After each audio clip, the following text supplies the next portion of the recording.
네, 1차 내각 발표태에 이어서 윤석열 정부 추가 인선 명단에도 이른바 안철수 계는 없었습니다.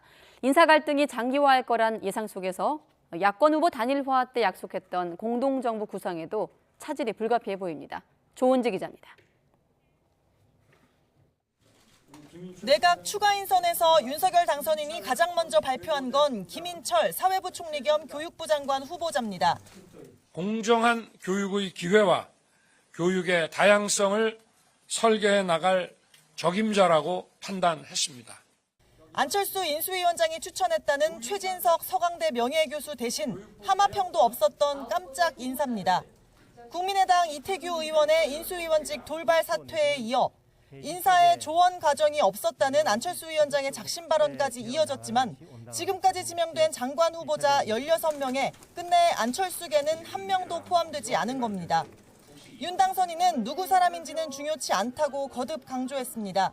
안철수계 좀 중용 가능성에 대해서는 조금 언급이 어려우실까요? 원칙을 제가 말씀드렸잖아요. 거기에 부합하면 어느 계고 상관이 없어요. 거기에 부합하지 않으면 안 되는 것이고.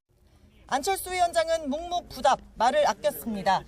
오늘 내가 인사 발표. 몸으로 마시고. 네네네. 하실게요. 다음부터 일정이 있어요. 네네. 대신 SNS에 호화 간사가 왜 필요하냐며 공직자 관사 실태를 철저히 살펴 불효불급한 의전은 철폐하도록 하겠다고 적었는데 당장 다주택 논란이 불거진 이종섭 국방부 장관 후보자를 겨냥했다는 해석이 나왔습니다.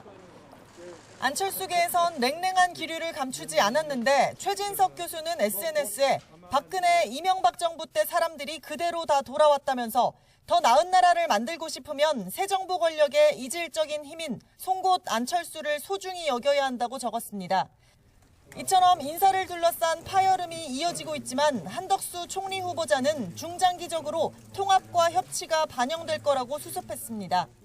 안철수 위원장님과의 공동정부, 공동국정운영이라는 점이 다소 반영이 안 돼 있다면 그거는 계속 그 기조는 앞으로도 우리가 직책에 대한 후보를 선정하고 하는 과정에서 계속 검토가 될 거다.